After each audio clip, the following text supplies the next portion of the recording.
ನಮಸ್ತೆ ಸ್ನೇಹಿತರೆ, ನಿಮ್ಮ ಸೋಲನ್ನು ಎಂದಿಗೂ ಸಹ ತೋರಿಸಿಕೊಳ್ಳಬೇಡಿ. ಸ್ನೇಹಿತರೆ, ಆಚಾರ್ಯ ಚಾಣಕ್ಯರು ಹೇಳುತ್ತಾರೆ, ಶತ್ರುವಿನ ಮುಂದೆ ಸೋಲುತ್ತಾ ಇದ್ದರೆ ಅದನ್ನು ಎಂದಿಗೂ ಸಹ ತೋರಿಸಿಕೊಳ್ಳಬಾರದು. ಒಂದು ವೇಳೆ ಇಂಥ ಸಮಯದಲ್ಲಿ ದುರ್ಬಲರಾದರೆ ನಿಮ್ಮ ಸೋಲು 100% ನಿಶ್ಚಿತವಾಗಿರುತ್ತದೆ. ಆಚಾರ್ಯರು ಹೇಳುತ್ತಾರೆ, ಶತ್ರು ನಮಗಿಂತ ಜಾಸ್ತಿ ಶಕ್ತಿಶಾಲಿ ಇದ್ದರೆ ಅವರೊಂದಿಗೆ ಅನುಕೂಲ ವ್ಯವಹಾರ ಮಾಡಿ. ಈ ರೀತಿ ಮಾಡುವುದರಿಂದ ನಿಧಾನವಾಗಿ ಅವರ ಪ್ಲಾನ್ ಅನ್ನು ನಾವು ಅರಿಯಬಹುದು ಮತ್ತು ಎಂದೂ ಸಹ ತೊಂದರೆಯಲ್ಲಿ ಸಿಕ್ಕಿ ಹಾಕಿಕೊಳ್ಳುವುದಿಲ್ಲ. ಇಂಥ ಸಂದರ್ಭದಲ್ಲಿ ಶತ್ರುವನ್ನು ದುರ್ಬಲ ಎಂದುಕೊಳ್ಳಬಾರದು. ಯಾವ ಶತ್ರು ದುರ್ಬಲ ಮತ್ತು ಛಲ ಕಪಟ ಮಾಡುವಂಥವರಿದ್ದಾರೆ ಅಂತಂದಾಗ ಅವರೊಂದಿಗೆ ಇದರ ತದ್ವಿರುದ್ಧವಾಗಿ ಅವರ ಜೊತೆ ನಡೆದುಕೊಳ್ಳಬೇಕು. ಇಂದು ನಾವು ಶತ್ರುವಿನೊಂದಿಗೆ ವ್ಯವಹಾರ ಮಾಡುವಂತಹ 12 ಚಾಣಕ್ಯ ನೀತಿಗಳ ಬಗ್ಗೆ ತಿಳಿದುಕೊಳ್ಳೋಣ. ಏಕೆಂದರೆ ಇಂದಿನ ಜಗತ್ತಿನಲ್ಲಿ ಪ್ರತಿ ಸಮಯ, ಪ್ರತಿ ಸ್ಥಳದಲ್ಲಿ, ಪ್ರತಿಯೊಂದು ತಿರುವಿಗೂ ನಮ್ಮನ್ನು ನೋಡಿ ಉರಿದುಕೊಳ್ಳುವಂಥ ಜನರು ಸಿಗುತ್ತಾರೆ. ನಮ್ಮ ಸಕ್ಸಸ್ ಅನ್ನು ತಡೆ ಹಿಡಿಯುವಂಥ ಶತ್ರುಗಳು ಸಿಗುತ್ತಾರೆ. ಮತ್ತು ಕೆಲವೊಮ್ಮೆ ನಾವು ಎಚ್ಚರಿಕೆಯಿಂದ ಇರಲಿಲ್ಲ ಅಂತಂದರೆ ಮತ್ತು ಶತ್ರುಗಳು ನಮ್ಮ ಮೇಲೆ ದಾಳಿ ಮಾಡಿದಾಗ ನಮಗೆ ಬಹಳ ಜಾಸ್ತಿ ದುಃಖವನ್ನು ಎದುರಿಸಬೇಕಾಗುತ್ತದೆ. ಮತ್ತು ಆ ಸಮಯದಲ್ಲಿ ಪಶ್ಚಾತ್ತಾಪ ಪಡುವುದರ ಬದಲಾಗಿ ನಮ್ಮ ಕೈಯಲ್ಲಿ ಏನೂ ಸಿಗುವುದಿಲ್ಲ. ಅದಕ್ಕಾಗಿ ಇಂದು ನಾವು ನೋಡೋಣ, ನಮಗಿಂತ ಅತಿ ದೊಡ್ಡ ಶತ್ರುವನ್ನು ನಿಭಾಯಿಸಲು ಚಾಣಕ್ಯನ 12 ನೀತಿಗಳ ಬಗ್ಗೆ. ಇದರ ಉಪಯೋಗದಿಂದ ನಾವು ಜೀವನದಲ್ಲಿ ಸಫಲರಾಗಬಹುದು. ಎಲ್ಲಕ್ಕಿಂತ ದೊಡ್ಡದಾದಂತಹ ನಮ್ಮ ಕನಸನ್ನು, ಗುರಿಯನ್ನು ನಾವು ತಲುಪಬಹುದು. ಒಂದು ವೇಳೆ ನೀವು ಈ ವಿಡಿಯೋವನ್ನು ಲಾಸ್ಟ್ವರೆಗೂ ನೋಡಿದರೆ ನಿಮ್ಮ ಶತ್ರು ನಿಮ್ಮ ಕಾಲಿಗೆ ಬಿದ್ದು ಕ್ಷಮೆ ಕೇಳುತ್ತಾರೆ. ಅದಕ್ಕಾಗಿ ಈ ವಿಡಿಯೋವನ್ನು ಸರಿಯಾಗಿ ತಿಳಿದುಕೊಳ್ಳಲು ಕೊನೆಯವರೆಗೂ ನೋಡಿ. ಮತ್ತು ನೀವು ಹೊಸಬರಾದಲ್ಲಿ ನಮ್ಮ ಚಾನೆಲ್ ಅನ್ನು ಸಬ್ಸ್ಕ್ರೈಬ್ ಮಾಡಿಕೊಳ್ಳಿ. ಹಾಗಾದರೆ ಬನ್ನಿ ಈ ವಿಡಿಯೋವನ್ನು ನಾವು ಶುರು ಮಾಡೋಣ. ಮೊದಲನೆಯದಾಗಿ ಆಚಾರ್ಯ ಚಾಣಕ್ಯರು ಹೇಳುತ್ತಾರೆ, ಯಾವಾಗ ಶತ್ರುಗಳು ನಿಮಗಿಂತಲೂ ಶಕ್ತಿಶಾಲಿಯಾಗಿದ್ದರೆ ಏನೂ ತಯಾರಿ ಮಾಡಿಕೊಳ್ಳದೆ ಅವರ ಮುಂದೆ ಹೋಗುವುದು ಮೂರ್ಖತನವಾಗಿದೆ. ದುರ್ಬಲ ಅವಸ್ಥೆಯಲ್ಲಿ ಶತ್ರುಗಳೊಂದಿಗೆ ಎದುರಿಸಲು ಹೋದರೆ ನಿಮ್ಮ ಸೋಲು ನಿಶ್ಚಿತ. ಅದಕ್ಕಾಗಿ ಒಂದು ವೇಳೆ ಶತ್ರು ಶಕ್ತಿಶಾಲಿಯಾಗಿದ್ದರೆ ಶಾಂತವಾಗಿದ್ದು ಅವರ ದುರ್ಬಲತೆಗಳನ್ನು ಪತ್ತೆ ಹಚ್ಚಿರಿ ಮತ್ತು ಸರಿಯಾದ ಸಮಯಕ್ಕೋಸ್ಕರ ವೇಟ್ ಮಾಡಿ. ಎರಡನೇದಾಗಿ ಸ್ನೇಹಿತರೆ, ಶತ್ರುವನ್ನು ಸೋಲಿಸಲು ಯಾವಾಗಲೂ ಧೈರ್ಯದಿಂದ ಇರಬೇಕು. ಪ್ರತಿ ಸಮಯ ಶಾಂತ ಬುದ್ಧಿಯಿಂದ ವಿಚಾರ ಮಾಡಿ ಮತ್ತು ನಿರ್ಣಯ ತೆಗೆದುಕೊಳ್ಳಿ. ಇಂಥ ಸಮಯದಲ್ಲಿ ಧೈರ್ಯ ಮತ್ತು ಆತ್ಮವಿಶ್ವಾಸದಿಂದ ಇರುವುದು ಬಹಳ ಅವಶ್ಯಕವಾಗಿರುತ್ತದೆ. ಅವಸರದಲ್ಲಿ ಬಂದು ನಷ್ಟ ಮಾಡಿಕೊಳ್ಳುವಂತಹ ಯಾವ ಕೆಲಸವನ್ನೂ ಸಹ ಮಾಡಬೇಡಿ. ಮೂರನೆಯದಾಗಿ ಚಾಣಕ್ಯರು ಹೇಳುತ್ತಾರೆ, ಯಾವಾಗಲೂ ಮುಖದಲ್ಲಿ ನಗುವಿರಲಿ. ಅತಿ ದೊಡ್ಡ ಶತ್ರುಗಳನ್ನು ಉರುಳಿಸುವಂತ ಶಕ್ತಿ ನಿಮ್ಮ ನಗುವಾಗಿದೆ. ಚಾಣಕ್ಯ ನೀತಿ ಅನುಸಾರ ಯಾರಾದರೂ ನಿಮಗೆ ಕಷ್ಟ ಕೊಡುತ್ತಿದ್ದಾರೆ ಎಂದರೆ ಭಯ ಪಡುವ ಬದಲಾಗಿ ನೀವು ಖುಷಿಯಾಗಿರುವಂತಹ ಪೂರ್ಣ ಪ್ರಯತ್ನ ಮಾಡಿ. ಸ್ನೇಹಿತರೆ, ಖಂಡಿತವಾಗಿಯೂ ಇದು ತುಂಬಾ ಕಷ್ಟವಾದದ್ದು. ಆದರೆ ನಿಮ್ಮ ನಗುವೇ ನೇರವಾಗಿ ಶತ್ರುಗಳ ಮೇಲೆ ದಾಳಿ ಮಾಡುತ್ತದೆ. ಕಷ್ಟಗಳ ನಂತರವೂ ಸಹ ನಿಮ್ಮ ಮುಖದಲ್ಲಿ ನಗುವನ್ನೇ ನೋಡಿ ಶತ್ರು ತನ್ನಷ್ಟಕ್ಕೆ ತಾನೇ ಈರ್ಷೆಯಿಂದ ಉರಿದುಕೊಳ್ಳುತ್ತಾನೆ. ನಿಮ್ಮ ನಗು ನೋಡಿ ಅವನು ನಗಲು ಆಗುವುದಿಲ್ಲ. ಸ್ನೇಹಿತರೆ, ನನ್ನ ಕಡೆಯಿಂದಲೂ ನಿಮಗೊಂದು ರಿಕ್ವೆಸ್ಟ್ ಏನು ಎಂದರೆ, ನೀವು ಯಾವಾಗಲೂ ನಗುತ್ತಾ ಇರಬೇಕು, ಖುಷಿಯಿಂದ ಇರಬೇಕು ಮತ್ತು ಎಲ್ಲರನ್ನು ಖುಷಿಪಡಿಸಬೇಕು. ನಾಲ್ಕನೇದಾಗಿ ಚಾಣಕ್ಯರು ಹೇಳುತ್ತಾರೆ, ಮನುಷ್ಯನಿಗೆ ವಿಶೇಷವಾಗಿ ತಮ್ಮ ಮಾತಿನ ಮೇಲೆ ಗಮನವಿಡಬೇಕು. ನಿಮ್ಮ ಶತ್ರು ಎಲ್ಲಕ್ಕಿಂತ ಜಾಸ್ತಿ ಇದರ ಲಾಭವನ್ನು ಪಡೆಯಲು ಪ್ರಯತ್ನಿಸುತ್ತಾನೆ. ಒಂದು ವೇಳೆ ನಿಮ್ಮ ಮಾತುಗಳು ಸರಿ ಇರಲಿಲ್ಲ ಅಂತಂದರೆ ನಿಮ್ಮ ಸಂಬಂಧಗಳು ಹಾಳಾಗಬಹುದು. ಮಾತುಗಳು ಸರಿ ಇಲ್ಲ ಅಂತಂದರೆ ನಿಮ್ಮ ಒಳ್ಳೆಯ ಸ್ನೇಹಿತರು ಮತ್ತು ಸಂಬಂಧಿಗಳು ನಿಮ್ಮಿಂದ ದೂರವಾಗುತ್ತಾರೆ. ಯಾರು ಕಹಿಯಾಗಿ ಮತ್ತು ಹರಿತವಾಗಿ ಮಾತನಾಡುತ್ತಾರೆ, ಜನರು ಅವರಿಂದ ದೂರ ಇರಲು ಪ್ರಯತ್ನಿಸುತ್ತಾರೆ. ಅದಕ್ಕಾಗಿ ಯಾರೊಂದಿಗೂ ಮಾತನಾಡುವಾಗ ಮಧುರವಾಗಿ ಮಾತನಾಡಿ ಮತ್ತು ವಿನಮ್ರತೆಯಿಂದ ಜನರೊಂದಿಗೆ ವ್ಯವಹಾರ ಮಾಡಬೇಕು. ಐದನೇದಾಗಿ ಆಚಾರ್ಯ ಚಾಣಕ್ಯರು ಹೇಳುತ್ತಾರೆ, ವ್ಯಕ್ತಿಯು ತನ್ನ ಪರಿವಾರವನ್ನು ಹೊರತುಪಡಿಸಿ ತಮ್ಮ ಸ್ನೇಹಿತರು ಮತ್ತು ಕಾರ್ಯಸ್ಥಳದಲ್ಲಿರುವವರೊಂದಿಗೆ ಜಾಸ್ತಿ ಸಮಯ ಕಳೆಯುತ್ತಾನೆ. ಅದಕ್ಕಾಗಿ ಪ್ರತಿಯೊಂದು ವ್ಯಕ್ತಿ ತನ್ನ ಸಂಘದ ಬಗ್ಗೆ ಬಹಳ ಗಮನ ಕೊಡಬೇಕು. ಯಾರು ತಮ್ಮ ಅಕ್ಕಪಕ್ಕ ಒಳ್ಳೆಯ ಮತ್ತು ಯೋಗ್ಯ ವ್ಯಕ್ತಿಗಳನ್ನು ಇಟ್ಟುಕೊಳ್ಳುತ್ತಾರೆ ಅಥವಾ ಅವರ ಸಂಘದಲ್ಲಿರುತ್ತಾರೆ ಅವರಿಗೆ ನಷ್ಟ ಮಾಡುವ ಮೊದಲು ಶತ್ರುಗಳು 1000 ಬಾರಿ ವಿಚಾರ ಮಾಡುತ್ತಾರೆ. ಒಂದು ವೇಳೆ ಕೆಟ್ಟ ಜನರೊಂದಿಗೆ ನಿಮ್ಮ ಸಂಘವಿದ್ದರೆ ಆಗ ಶತ್ರುಗಳು ಇದರ ಲಾಭ ಪಡೆಯುವ ಪ್ರಯತ್ನ ಮಾಡುತ್ತಾರೆ ಮತ್ತು ಸಮಯ ನೋಡಿ ದಾಳಿ ಮಾಡದೇ ಇರುವುದಿಲ್ಲ.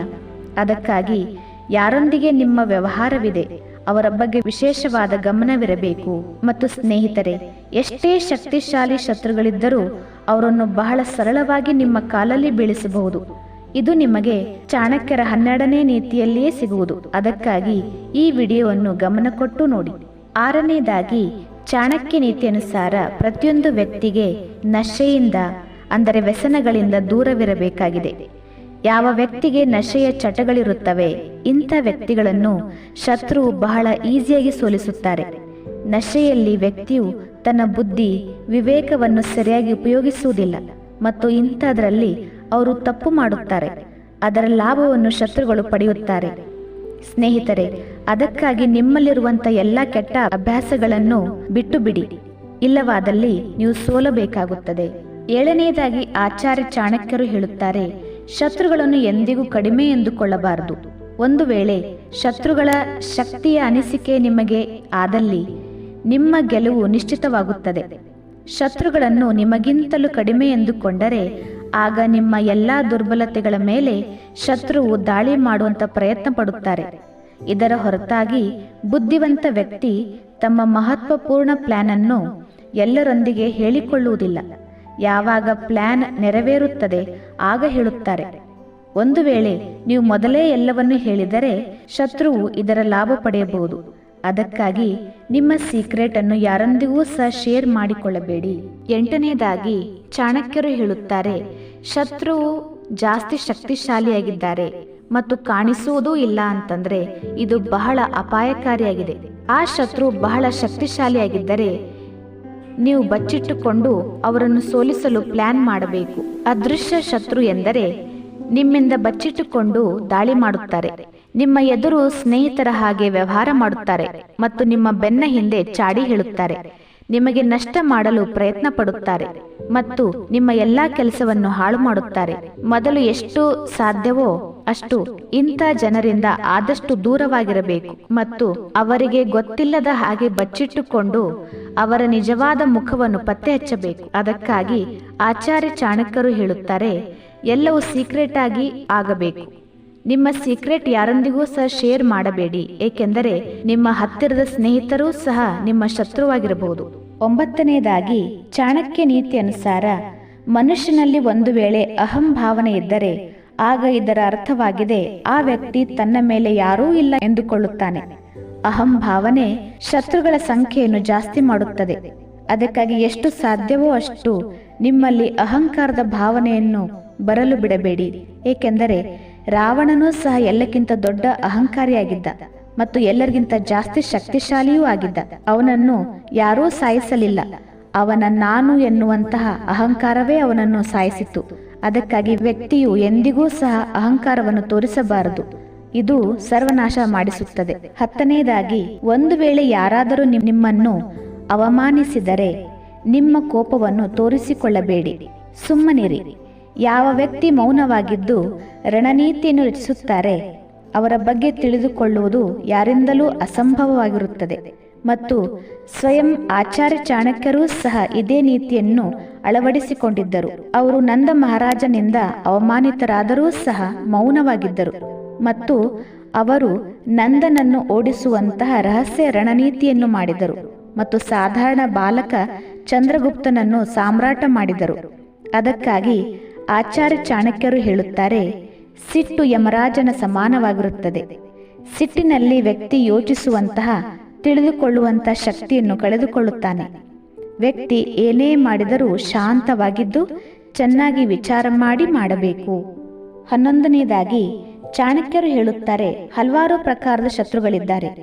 ನೀವು ಶತ್ರು ಎಂದು ಯಾರಿಗೆ ಅನ್ಕೊಂಡಿದ್ದೀರಾ? ಏಕೆಂದರೆ ಲೋಭಿಗೆ ಯಾರು ಬೇಡುತ್ತಾರೆ ಅವರೇ ಅವನಿಗೆ ಶತ್ರುವಾಗಿದ್ದಾರೆ. ಮೂರ್ಖರ ಶತ್ರು ಅವರಿಗೆ ಸದುಪದೇಶ ಕೊಡುವವರಾಗಿದ್ದಾರೆ. ಕೆಟ್ಟ ಚರಿತ್ರೆಯ ಸ್ತ್ರೀಯರ ಶತ್ರು ಅವರ ಪತಿಯಾಗಿರುತ್ತಾನೆ ಮತ್ತು ಕಳ್ಳರ ಶತ್ರು ಚಂದ್ರನಾಗಿದ್ದಾನೆ. ಅಂದರೆ ಯಾರು ಲೋಭಿ ದುರಾಸೆ ಇರುವಂಥ ವ್ಯಕ್ತಿಗೆ ಯಾರಾದರೂ ಏನನ್ನಾದರೂ ಕೇಳಿದರೆ ಅವರು ಅವರನ್ನೇ ಶತ್ರು ಎಂದುಕೊಳ್ಳುತ್ತಾರೆ. ಇನ್ನು ಮೂರ್ಖರು ಯಾರು ಅವರಿಗೆ ಸದುಪದೇಶ ಮತ್ತು ಸರಿಯಾದ ಮಾರ್ಗದರ್ಶನ ಕೊಡುತ್ತಾರೆ ಅವರನ್ನೇ ಅವರು ಶತ್ರು ಎಂದುಕೊಳ್ಳುತ್ತಾರೆ. ಏಕೆಂದರೆ ಮೂರ್ಖರ ವಿಶೇಷತೆ ಏನೆಂದರೆ ಬೇರೆಯವರ ಒಳ್ಳೆಯ ಮಾತು ಅವರು ಒಪ್ಪಿಕೊಳ್ಳುವುದಿಲ್ಲ, ತಮ್ಮ ಕೆಲಸವೇ ಕರೆಕ್ಟ್ ಎಂದುಕೊಳ್ಳುತ್ತಾರೆ. ಯಾವ ಸ್ತ್ರೀ ಚರಿತ್ರಹೀನ ಇರುತ್ತಾಳೆ ಅಂಥವಳನ್ನು ಪತಿ ಕೆಟ್ಟ ಕಾರ್ಯ ಮಾಡದಂತೆ ತಡೆಯುತ್ತಾನೆ, ಅವಳು ಅವನನ್ನೇ ಶತ್ರು ಎಂದುಕೊಳ್ಳುತ್ತಾಳೆ. ಮತ್ತು ಕಳ್ಳರು ರಾತ್ರಿಯಲ್ಲಿ ತಮ್ಮ ಕಾರ್ಯ ಮಾಡುತ್ತಾರೆ, ಕಳ್ಳತನ ಮಾಡುತ್ತಾರೆ. ಬೆಳದಿಂಗಳಲ್ಲಿ ಅವರಿಗೆ ಕಳ್ಳತನ ಮಾಡುವುದು ಅಸಂಭವವಾಗುತ್ತದೆ. ಅದಕ್ಕಾಗಿ ಚಂದ್ರನೇ ಅವರಿಗೆ ದೊಡ್ಡ ಶತ್ರುವಾಗಿದ್ದಾನೆ. ಅದೇ ಪ್ರಕಾರ ಯಾರ ಕಾರ್ಯದಲ್ಲಿ ಯಾರು ಅಡೆತಡೆ ಮಾಡುತ್ತಾರೆ ಅವರೇ ಅವರ ಶತ್ರುವಾಗಿರುತ್ತಾರೆ. 12ನೇದಾಗಿ ಆಚಾರ್ಯ ಚಾಣಕ್ಯರು ಹೇಳುತ್ತಾರೆ, ಇಲ್ಲಿಯವರೆಗೆ ಈ ಪ್ರಪಂಚದಲ್ಲಿ ಸತ್ಯತೆಯನ್ನು ಯಾರೂ ಸೋಲಿಸಿಲ್ಲ, ಸೋಲಿಸಲು ಆಗುವುದೂ ಇಲ್ಲ. ನೀವು ಸರಿಯಾದ ದಾರಿಯಲ್ಲಿದ್ದೀರಿ ಎಂದರೆ ಶತ್ರುಗಳು ಎಂದಿಗೂ ನಿಮ್ಮನ್ನು ಸೋಲಿಸಲಾಗುವುದಿಲ್ಲ. ಒಂದು ವೇಳೆ ನೀವು ಕೆಟ್ಟ ದಾರಿಯಲ್ಲಿದ್ದೀರಾ ಎಂದರೆ ನೀವು ನೆನಪಿಡಿ, ಸೋಲದೇ ಇರಲು ಸಾಧ್ಯವೇ ಇಲ್ಲ. ಇದೇ ಸತ್ಯವಾಗಿದೆ. ಯಾವಾಗಲೂ 100 ಕೌರವ ಸಹೋದರರನ್ನು 5 ಪಾಂಡವರು ನಾಶ ಮಾಡಿದರು. ಅದಕ್ಕಾಗಿ ಒಬ್ಬ ವ್ಯಕ್ತಿಗೆ ಎಂದಿಗೂ ಧರ್ಮದ ಜೊತೆಯನ್ನು ಬಿಡಬಾರದು. ಏಕೆಂದರೆ ಇಂಥ ಜನರಿಗೆ ಚಿಂತೆ ಮಾಡುವಂತ ಅವಶ್ಯಕತೆ ಇಲ್ಲ. ಇಂಥವರು ಯಾವುದೇ ನಷ್ಟ ಮಾಡಲು ಯಾರೊಂದಿಗೂ ಸಾಧ್ಯವಾಗುವುದಿಲ್ಲ. ಚಾಣಕ್ಯರು ಹೇಳುತ್ತಾರೆ, ಶಾಂತಿಗಿಂತ ದೊಡ್ಡ ತಪಸ್ಸಿಲ್ಲ, ಸಂತೋಷಕ್ಕಿಂತ ದೊಡ್ಡ ಸುಖವಿಲ್ಲ, ಆಸೆಗಿಂತ ದೊಡ್ಡ ರೋಗವಿಲ್ಲ, ದಯೆಗಿಂತ ದೊಡ್ಡ ಧರ್ಮವಿಲ್ಲ. ಶಾಂತಿಯಿಂದ ಇರಲು ವ್ಯಕ್ತಿಗೆ ತನ್ನ ಕಾಮನೆಗಳು ಮತ್ತು ಇಂದ್ರಿಯಗಳ ಮೇಲೆ ನಿಯಂತ್ರಣವಿಡಬೇಕಾಗುತ್ತದೆ. ಅದಕ್ಕಾಗಿ ಇದೇ ತಪಸ್ಸಾಗಿದೆ. ಯಾವ ವ್ಯಕ್ತಿ ಕಾಮನೆಗಳ ಹಿಂದೆ ಓಡುತ್ತಿರುತ್ತಾರೆ ಅವರಿಗೆ ಸುಖ ಸಿಗಲು ಸಾಧ್ಯವಿಲ್ಲ. ಮನುಷ್ಯನ ಆಸೆಗಳು ರೋಗಗಳ ಹಾಗೆ, ಅದರ ಹಸಿವು ಎಂದಿಗೂ ಶಾಂತವಾಗುವುದಿಲ್ಲ. ಮತ್ತು ದಯೆಯನ್ನು ಆಚಾರ್ಯ ಚಾಣಕ್ಯರು ಸರ್ವಶ್ರೇಷ್ಠ ಧರ್ಮ ಎಂದುಕೊಂಡಿದ್ದಾರೆ. ದಯೆಯ ಅರ್ಥವಾಗಿದೆ ಸಂವೇದನೆಯ ವಿಕಾಸ. ಇದರಲ್ಲಿ ಅನ್ಯರ ಭಾವ ಸಮಾಪ್ತಿಯಾಗುವುದು. ಸ್ನೇಹಿತರೆ, ನಿಮ್ಮ ಅಮೂಲ್ಯ ಸಮಯವನ್ನು ಕೊಟ್ಟಿದ್ದಕ್ಕಾಗಿ ತುಂಬಾ ಧನ್ಯವಾದಗಳು. ಈ ವಿಡಿಯೋ ನಿಮಗೆ ಇಷ್ಟವಾದಲ್ಲಿ ದಯವಿಟ್ಟು ಲೈಕ್ ಮಾಡಿ, ಶೇರ್ ಮಾಡಿ ಮತ್ತು ನೀವು ಹೊಸಬರಾದಲ್ಲಿ ನಮ್ಮ ಚಾನೆಲ್ ಅನ್ನು ಸಬ್ಸ್ಕ್ರೈಬ್ ಮಾಡಿಕೊಳ್ಳಿ.